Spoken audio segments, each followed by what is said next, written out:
Hello बच्चों, पिछले lecture में हमने प्रश्न 10 तक के सवाल हल कर लिए थे और आज हम लोग देखेंगे कुछ और 3 × 3 कोटि के आव्यूहों का व्युत्क्रमणीय आव्यूह निकालना। तो चलिए देखते हैं और उम्मीद करता हूं कि जो मैंने आपको होमवर्क दिया था कुछ 2 से लेकर के 9 तक के क्वेश्चन में क्वेश्चन नंबर 1, 5 और 10 को हमने हल किया था और उम्मीद करता हूँ कि आज 2, 3, 4 और जो 7, 8, 9 के सवाल हैं इसको आप लोगों ने हल किया होगा।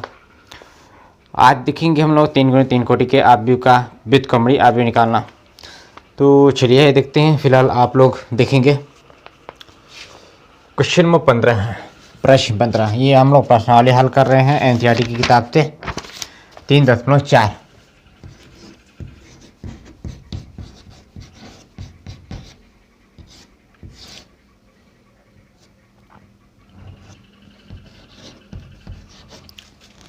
प्रश्न नंबर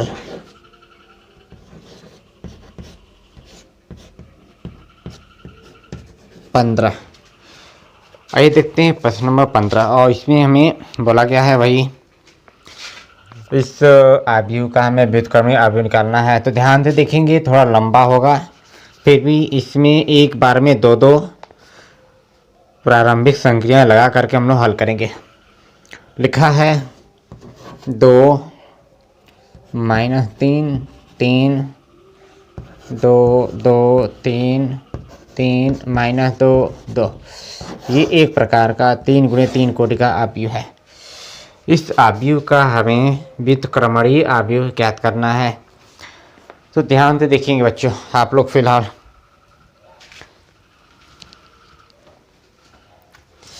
देखिए,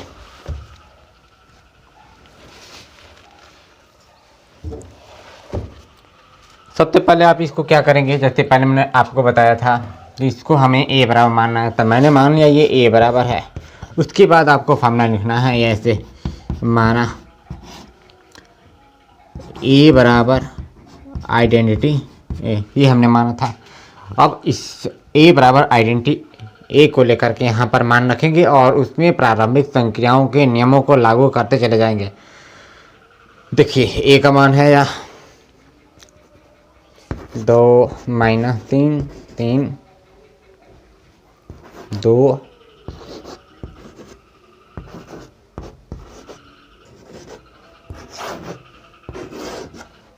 बराबर आइडेंटिटी की जो मान होगी, इस आइडेंटिटी का मान भी इसी कोटि के आव्यूह की रूप में लिया जाएगा। तो इस आइडेंटिटी की कोटि इस आव्यूह की कोटि के बराबर, मतलब हमें तत्समक आव्यूह जो भी लेना है वो विकर्ण में 1 1 1 वाला हो। इस प्रकार से ये प्राप्त हुआ × a। अब इसमें कौन सा हम लोग अभी करें, हमने बताया था कि सबसे पहले आपको क्या करना है, देखिएगा ध्यान से।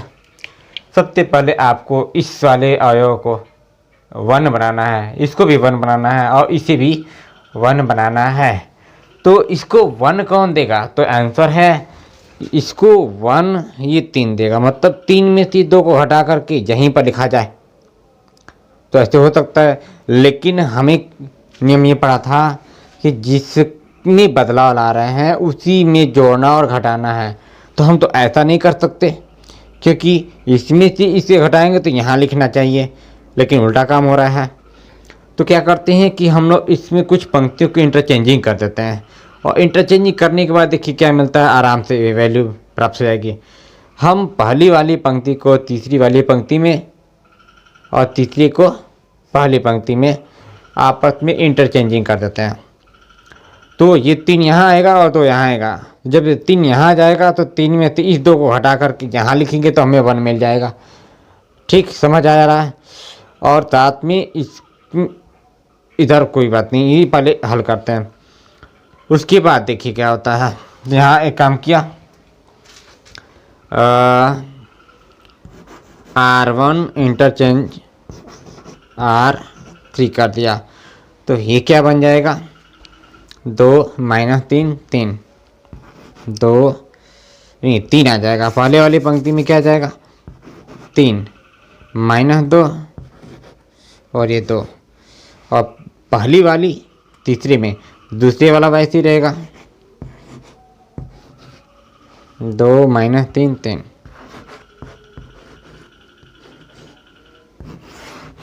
इसी प्रकार से इस तत्मक अवयव को भी इस ऑपरेशन के आधार पर इंटरचेंज करना है। 1 0 0 तीसरी वाले में, 0 0 1 पहले में और 0 1 0 वैसे ही रहेगा जी। अब यहाँ देखते हैं अब कौन सा ऑपरेशन लगाएंगे। अब ध्यान समझिएगा, यहाँ पर अब देखिए R1 में से यदि हम R2 घटा दें R3 तो यहाँ क्या मिल जाएगा, 1 मिलेगा। और साथ में इसको भी हमें क्या करना है, 0 बनाना है ना। तो इसको भी 0 बनाने के लिए हमें कौन सा ऑपरेशन लगाना पड़ेगा, इस 2 में से इस 2 को घटा करके यहाँ लिख दें तो हमें यहाँ पर 0 प्राप्त हो जाएगा। तो एक बार में मैं 2 ऑपरेशन लगा रहा हूँ क्योंकि इसमें 3 गुणे 3 कोटि है तो आराम से लगा सकते हैं। ठीक है, देखिए 3 है तो 3 में से 2 घटाएंगे तो यहाँ लिखेंगे, मतलब हमारा ऑपरेशन बनेगा, यानी प्रारंभिक संक्रिया का नियम बनेगा R1 ten to R1 minus R3 और दूसरा वाला operation R2 ten to R2 minus R3। ये ध्यान रहे कि जिनमें बदलाव आ रहा है उनमें से ही किसी अन्य वाले पंक्ति को घटाना है। तो हमने R1 में बदलाव लाया तो R1 में से तीसरी को घटाया, साथ में दूसरे में भी परिवर्तन ला रहे हैं तो उस दूसरे में से तीसरे को ही घटा रहे हैं। ऐसा नहीं है कि R2 में से इस R1 को घटाया जाए, ऐसा नहीं कर सकते क्योंकि R1 में अभी बदलाव हो रहा है, इसलिए ऐसा नहीं लिखेंगे। तो इस प्रकार से ये दोनों जो संक्रियाएं लागू कर रहे हैं ये एकदम सही रूप से बैठ रही है। तो लगाते हैं यहाँ पर, देखिए आप समझ सकते हैं यहाँ पर क्या करना चाहिए। तो आसान है काम करना, पहली वाली पंक्ति में से तीसरी वाली पंक्ति को घटा करके पहली वाली पंक्ति में लिखना है। तो मैं झट से लिख देता हूँ, 3 में 2 गया 1, माइनस 2 में से माइनस 3 घटाएंगे तो यहाँ आएगा 1, ध्यान रखिएगा। फिर 2 में से 3 घटाएंगे तो माइनस 1 आएगा यहाँ पर, तो यहाँ लिखा 1 1 माइनस 1। देख लीजिए सही है कि नहीं सही है। 3 में 2 गया 1, माइनस 2 में से, देखिए यहाँ दिखा रहा हूँ, माइनस 2 में से घटाना है कितना, माइनस 3, माइनस ऐसे 3 लिखेंगे तो माइनस माइनस प्लस हो जाएगा और 3 में से 2 घटाएंगे तो 1 आएगा, 2 में से 3 घटाएंगे तो माइनस 1 आएगा, ये आ गया।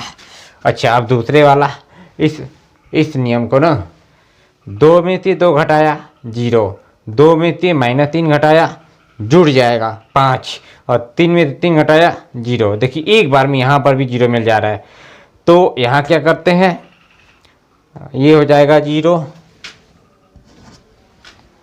2 में से माइनस 3 गया 5, 3 में से 3 गया 0 और तीसरी वाली जो पंक्ति है उसको तो वैसे ही लिखना है, तो यहाँ लिख दिया 2 माइनस 3 और 3, 2 माइनस 3 और 3, ये आया। यही संक्रिया इसमें भी लगानी है। तो देखिए 0 में से 1 गया माइनस 1,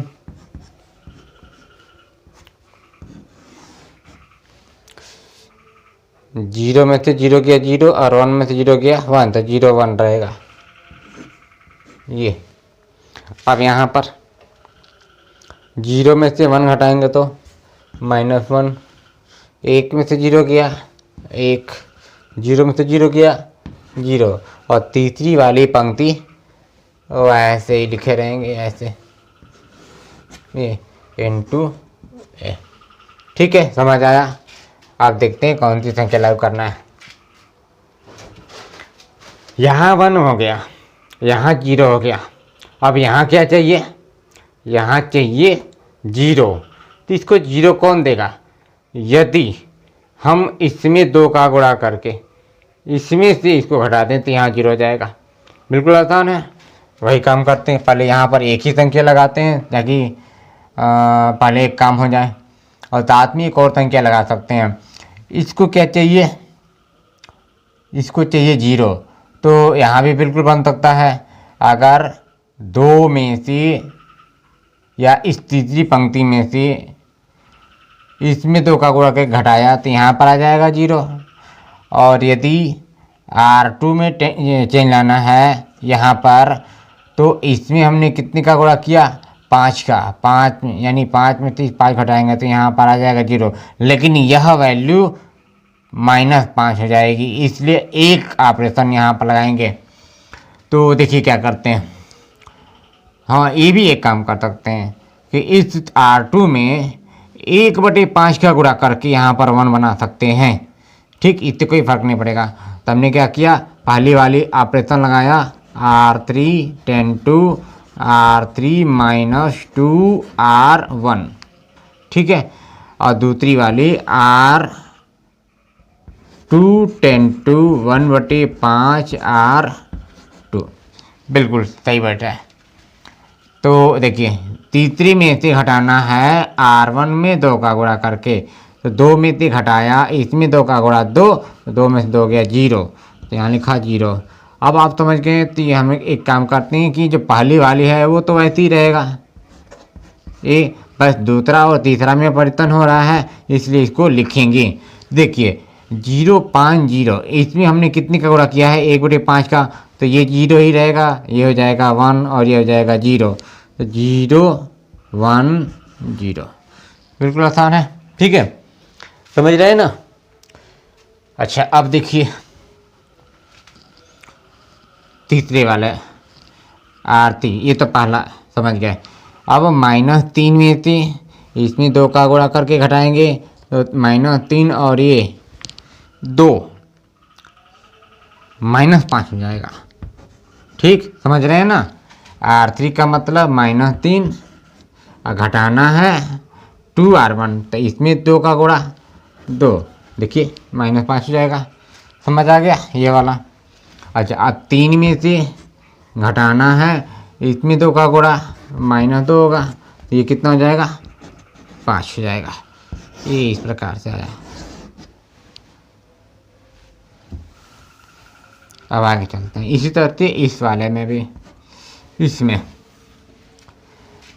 कितने का गुणा किया हूँ, 1/5 का, तो इसमें 1/5 का गुणा -1/5, इसमें 1/5 का गुणा 1/5, इसमें 1/5 का गुणा 0।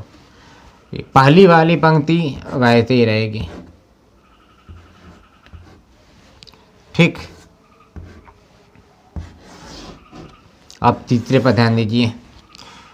देखिए 1 में से घटाना है, इसमें कितने का गुणा करके 2 का, इसमें 2 का गुणा होगा, देखिए यहाँ दिखाता हूँ, 1 माइनस, इसमें 2 का गुणा -2, कितना आ जाएगा, -3, तो यहाँ लिखेंगे -3 +3, तो यहाँ लिखेंगे +3। ठीक, 0 में से घटाना है कितना, इसमें 2 का गुणा करके, 2 का गुणा करने पर 0 आएगा, ये आ गया 0। 0 में से घटाना है कितना, इसमें 2 का गुणा करेंगे तो 2, 0 में से 2 गया -2, ये आया। बिल्कुल आसान है, समझ आ रहा है। अब देखिए कहाँ तक हम लोग चले, क्या क्या बन गया है। यहाँ देख रहे हैं कि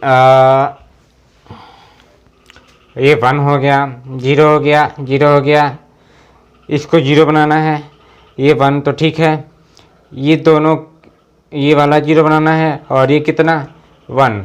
अब इस तरफ चलना है, तो यहाँ शुरू करते हैं, ये तो अपने स्थान पर है, 1 0 0, ये 0 चाहिए।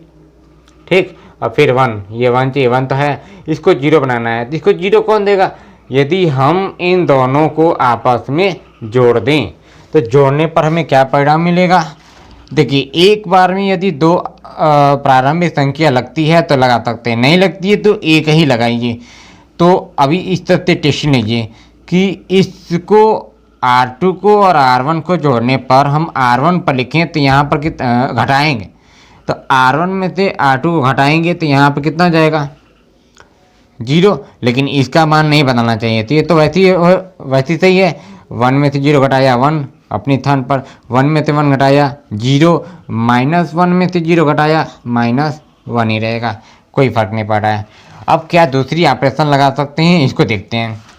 तो दूसरी ऑपरेशन किसको क्या बनाना है, ये तो 1 ठीक है, इसको हमें क्या बनाना है, इसको हमें बनाना है 0। तो 0 कौन देगा, यदि हम इसमें 5 का गुणा करके घटाते, बिल्कुल मिल जाता, जोड़ देते, बिल्कुल मिल जाता। देखिए क्या करते हैं, पहला ऑपरेशन लिखते हैं इसका R1 10 टू क्या करना है, इसमें से इसको घटाना है, R1 10 टू R1 में से घटाना है R2, और दूसरा तीसरे वाले ऑपरेशन लगाने हैं तीसरे में, तो R3 10 टू क्या करना है हमें, इसमें 5 का गुणा करके जोड़ना है, तो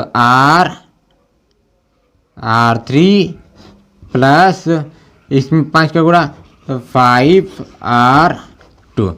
ठीक है, देखिए ध्यान से यहाँ पर जिसमें परिवर्तन आ रहा है उनमें से ही हमने दूसरे वाले पंक्ति को घटाया और जोड़ा है। ठीक, जैसे यहाँ पर आप देख पा रहे हैं कि हमने इसमें वही ऑपरेशन लगाया था, पहले दूसरे में परिवर्तन लाने के लिए इन्हीं में से तीसरे को क्या किया था, घटाया था। ठीक है, अच्छा यहाँ पर लगाते हैं कि स्थान नहीं है, इसको फिर तो नोट करना पड़ेगा, एक और ऑपरेशन लगाएंगे। यहाँ देखिए इसका यहाँ लगाता हूँ, क्या बनेगा,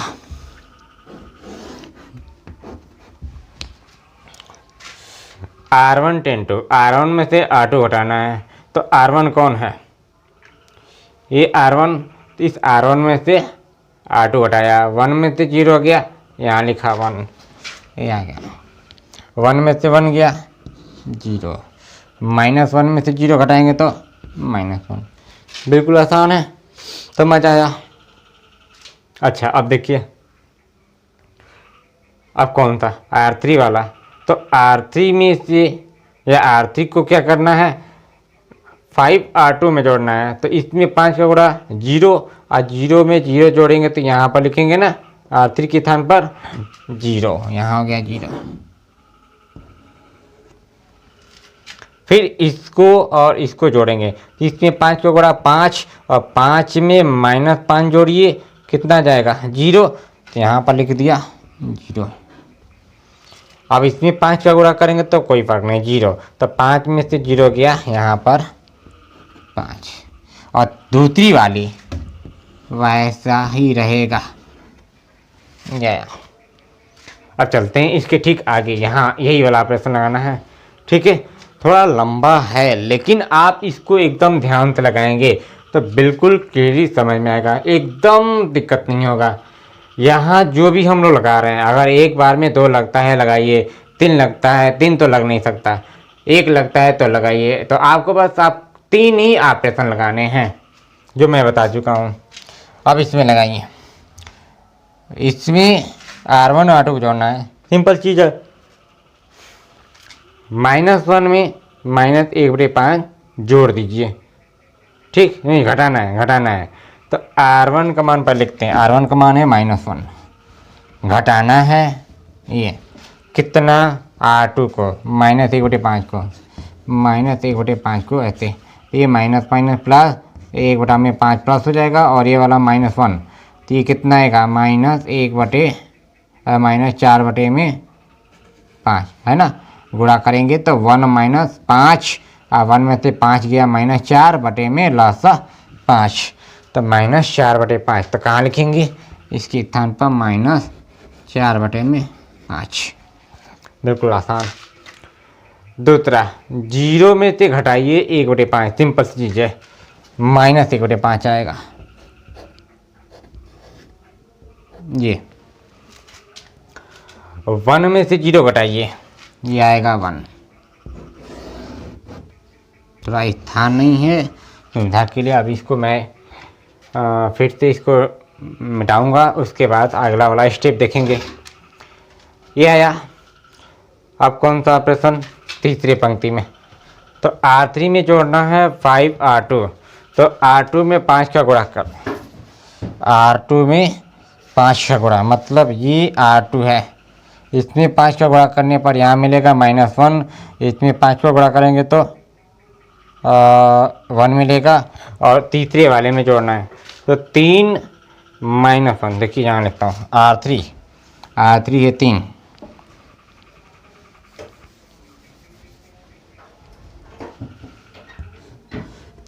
R3 का मान है 3 प्लस 5 R2, मतलब दूसरी वाली पंक्ति में 5 का गुणा, तो 5 गुणे R2 का मतलब -1/5, ये आएगा कट करके -1, तो 3 और प्लस माइनस का गुणा माइनस करके 3 - 1 2, तो 2 का मतलब इसको लिखा जाएगा तीसरी पंक्ति में, यहाँ पर लिखेंगे 2।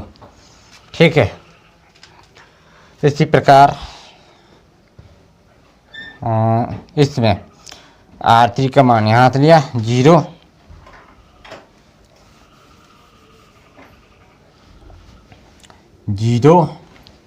प्लस 5R2, ये R2 है, इसमें 5 का गुणा करेंगे तो 1 आएगा, और 0 + 1 1। ठीक, इसी प्रकार और आगे R3 का मान -2 प्लस 5R2, तो R2 का मान कितना है 0, 0 में 5 का गुणा 0, और 0 जोड़ने का मतलब ये कितना आ जाएगा -2, और साथ में दूसरी वाली पंक्ति वैसे ही, तो दूसरी जो पंक्ति है -1/5, 1/5 और ये है 0, इसको आप अच्छी तरह से नोट कर लीजिए। उसके बाद मैं आगे बढ़ता हूँ, यहाँ से अभी और क्या करना है। आप देख पा रहे हैं कि ये 1 0 0 बन गया, 0 1 0 बन गया, बस तीसरे वाले स्तंभ को हमें इस 5 को 1 बनाना है और इन दोनों को 0 बनाना है। तो एक बार इसको नोट कीजिए, तो मैं आगे बढ़ता हूँ। ठीक है, जल्दी से नोट करो।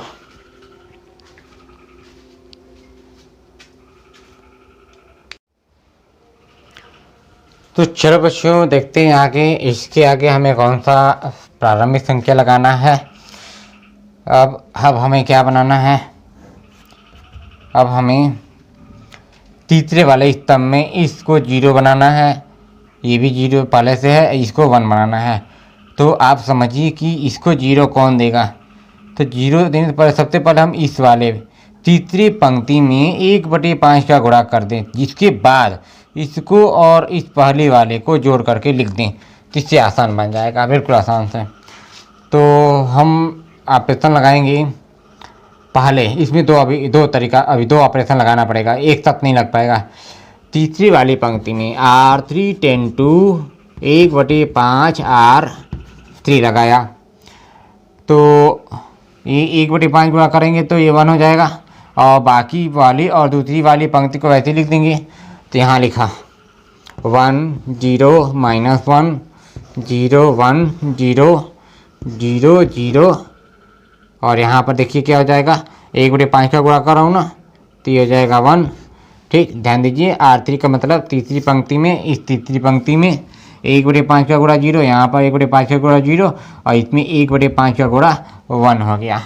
ये आया अभी तक का, ये 1 1 वाला विकर्ण बन गया, बस इसको हमें 0 बनाना है। अच्छा, अभी आगे इसको देखते हैं, इसमें भी तो हमें ऑपरेशन लगाना है। तीसरी पंक्ति में 1/5 का गुणा, तो सबके बटा में 5 हो जाएगा, और बाकी वैसे लिखना है। तो यहाँ -4/5, ये -1/5 1, और ये हो गया -1/5, ये 1/5, यहाँ 0।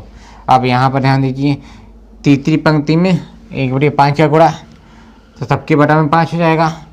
तो यहाँ लिखा 2/5, 1/5, और यहाँ पर -2/5, बिल्कुल आसान है। अब इसके बाद एक फाइनल स्टेप, अब वो फाइनल स्टेप है, यहाँ पर दिखाता हूँ। यहाँ पर आप कौन सा ऑपरेशन लगाएंगे, बस इसी को 0 बनाना है ना। तो सिंपल सी चीज़ है, यदि हम पहले वाली पंक्ति को तीसरी पंक्ति में जोड़ दें, तो 1 में 0 जोड़ करके पहली वाले पर लिखें, 0 में 0 जोड़ो, 0 यहाँ लिखो, -1 में 1 को जोड़ोगे तो 0, तो यहाँ लिखेंगे, तो बन जाएगा आसान से। तो यहाँ लिख दिया 1 10 टू R1 प्लस R3। ठीक है, आ गया ना आंसर। अच्छा लगाते हैं। अब तो ये हो गया ना 1 0 0 हो ही जाएगा ये 0 1 0 0 0 1। ये देखिए इस प्रकार से ये एक प्रकार का 3 गुणे 3 कोटि का तत्समक आव्यूह प्राप्त हो गया। अब यहाँ पर जो भी प्राप्त होगा वही इस ए का क्या मिल जाएगा, व्युत्क्रमणीय आव्यूह। अच्छा इसमें लगाइए, इसको तो जोड़ना ही पड़ेगा, ये बड़ा हो जाएगा। देखते हैं, ये जो ऑपरेशन है इसको इसमें लगा रहे हैं, R1 R3 को जोड़ना है, ख्याल रखिएगा। तो -4/5 जोड़ कर दिखाता हूँ।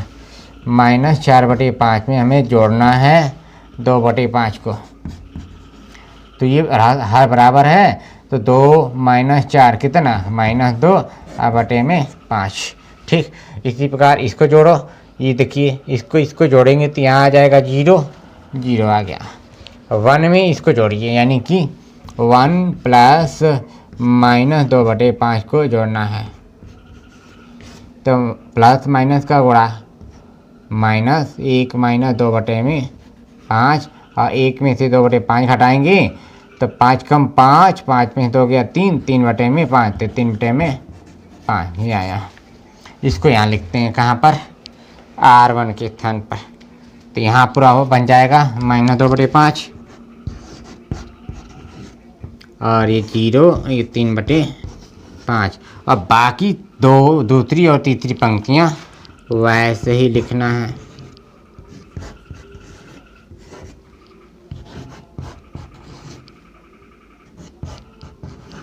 अब आंसर चेक करते हैं, यदि ऑपरेशन हमने सही लगाया होगा और जोड़ घटाने की क्रिया या गुणा भाग की क्रिया सही की होगी तो उत्तर बिल्कुल सही आएगा।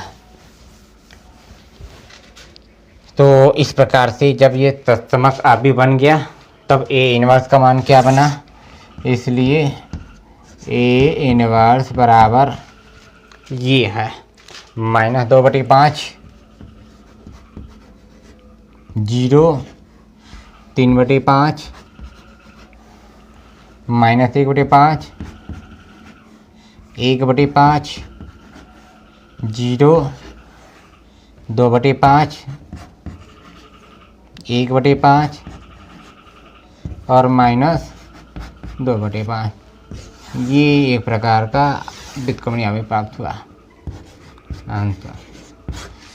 तो देखते हैं ये क्वेश्चन अगर सही से हल हुआ होगा तो बिल्कुल आंसर आया होगा।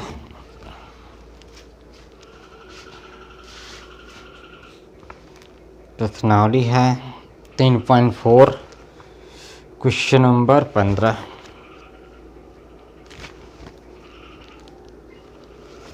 लगता है सही है, -2/5 0 3/5, ये दूसरी पंक्ति भी सही है और तीसरी पंक्ति भी सही है। ठीक है, तो प्यारे बच्चों मैं उम्मीद करता हूँ आपको समझ में आया होगा और इससे आसान कुछ हो नहीं सकता।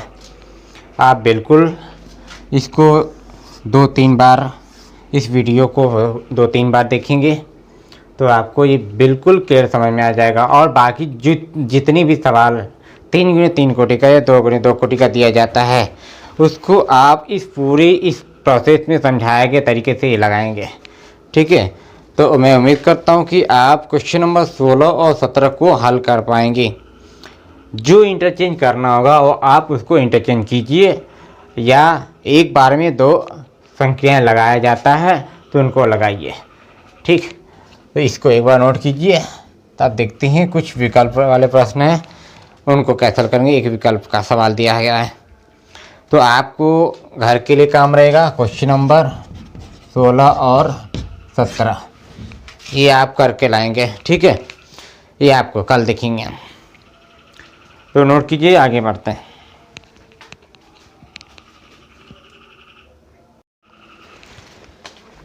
देखते हैं क्वेश्चन नंबर 18। इसमें एक ए आव्यूह और बी आव्यूह दिया है और कहा है कि आव्यूह ए तथा बी एक दूसरे के व्युत्क्रम होंगे यदि 4 ऑप्शन दिए गए हैं। आपको आपके मोबाइल की स्क्रीन पर यहाँ क्वेश्चन दिखाई दे रहा होगा, आप यहाँ से इसको पढ़ सकते हैं। और उस 4 विकल्प को मैं लिख देता हूँ। देखिए क्या लिखा गया है। 18 में लिखा है कि आव्यूह ए तथा बी एक दूसरे के व्युत्क्रम होंगे यदि, यहाँ पहले ऑप्शन में लिखा है ए बी बराबर बी ए, और बी ऑप्शन में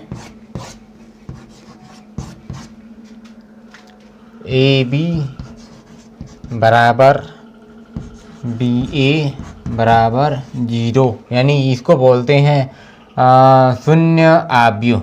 ये 0 नहीं कहा जाता। सी ऑप्शन है ए बी बराबर 0 यानी कि शून्य आव्यूह, कामा बी ए बराबर 1, और डी वाला ऑप्शन लिखा है ए बी बराबर बी ए बराबर आइडेंटिटी। देखिए मैंने आपको किसी पिछले लेक्चर में ही बताया था, ये जब हम व्युत्क्रमी आव्यूह को हल करा रहे थे तो आपको ये बताए थे कि किसी भी आव्यूह का व्युत्क्रमी आव्यूह तभी निकाला जा सकता है जब 2 प्रकार के आव्यूहों में उनके क्रम से गुणनफल का मान आइडेंटिटी प्राप्त होता है। अर्थात कि यदि हम ए आव्यूह का, जैसे मान लीजिए ए आव्यूह है, इस आव्यूह का हम व्युत्क्रमणीय आव्यूह निकालना चाहते हैं तो इस आव्यूह का एक दूसरे आव्यूह के साथ जो गुणन प्राप्त होगा वह गुणन उसके व्युत्क्रम के आधार पर भी वही मान प्राप्त हो और इन दोनों की वैल्यू आती हो तत्समक आव्यूह, तो हम कहते हैं कि यह ए वाला एक व्युत्क्रमणीय आव्यूह है या बी वाला ए का व्युत्क्रमणीय आव्यूह है। ठीक, तो इस प्रकार से इसमें क्वेश्चन जो भी लिखा है उसका विकल्प ये डी वाला सही होगा। ठीक, आप याद कीजिए हमने इस प्रॉपर्टीज को बताया था जब व्युत्क्रमणीय आव्यूह निकालने के लिए तरीका बता रहे थे, आपको याद होगा। तो इस प्रकार से ये क्वेश्चन नंबर 18 हल हुआ और ये प्रश्नावली भी खत्म हुई। और आपसे ये उम्मीद करता हूँ कि जो इसमें उदाहरण दिया गया है उस उदाहरण के सवाल को भी ज़रूर लगाएंगे। ये एग्जाम में ऐसे पूछे जाते हैं। ठीक, इसको ज़रूर आप लगाइएगा। इस उदाहरण को देखिए और कैसी प्रोसेस लगा करके किसी आव्यूह का व्युत्क्रमी आव्यूह निकाल कर रखा है, इससे आपको और अच्छी तरह से समझ में आएगा। अगर आपको इससे भी नहीं समझ में आता है तो जो मैंने ये वीडियो में बताया क्वेश्चन नंबर 15 वाले सवाल को, इसको आप 2-3 बार देखिए कि बिल्कुल क्लियर समझ में आ जाएगा। इसमें कोई ज़्यादा कठिनाई नहीं है। ठीक है, तो आज की क्लास यहीं समाप्त करते हैं और एक आपसे रिक्वेस्ट है कि आप जो वीडियो देखते हैं आप लोग उसको आप प्लेलिस्ट में जाकर के क्रम से देखिए जिससे आपको पूरी कॉन्सेप्ट अच्छी समझ में आए, क्योंकि जब तक आप क्रम वाइज उस वीडियो को नहीं देखेंगे तब तक आपको क्लियर समझ में नहीं आता है। ठीक है, बहुत लोग ऐसे सोचते हैं कि हम लोग एक वीडियो देख लें, एक वीडियो के बाद 5वां वीडियो देखें, तो वो इतना आसान नहीं है समझना। ठीक, तो फिलहाल आप लोग इसको नोट कर लीजिए और आज की क्लास नहीं समाप्त करते हैं। धन्यवाद।